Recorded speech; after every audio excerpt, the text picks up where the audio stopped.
In this tutorial, Tina explains why correct brand registry setup is essential for Amazon content control. Why is this important? This matters because unclear brand ownership causes content failures, system mismatches override your changes, and proper alignment ensures your updates remain live. Let's dive in and get it right. It's a very important topic we want to stress here and to go through for you to make sure everything is correct in your settings. Because most times it does not happen or the repair fail if Amazon cannot match first your brand, second your vendor central account ID, and third your ASINs. The Amazon system may only temporarily accept the changes and later revert the content again.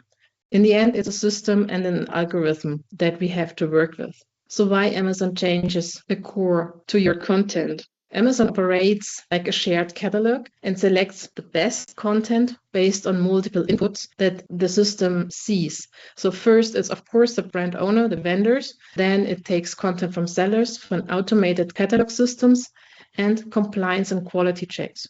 And it's also important to know that the buy box owner in that moment has a very strong influence if and only if the brand ownership is unclear. Then your contribution are simply not respected.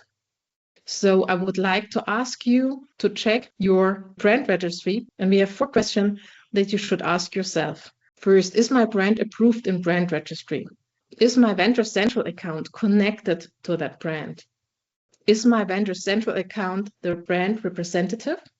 And fourth, are my ASINs mapped to my brand entity? So is the account ID correct? Is the Amazon Marketplace correct? Is my brand name correct? Also, spelling a capital letter instead of a small letter could make a difference for the Amazon machine. But brand registry alone isn't enough. The must-have is, first, you have a registered or a pending trademark. You enroll in brand registry with exact that brand name that you trademarked. You connect Vendor Central to your brand registry.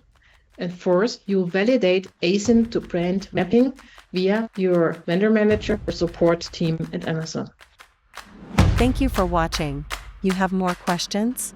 Get in touch with our customer success team whenever you need us. Enjoy to magnify your data with Ambizor.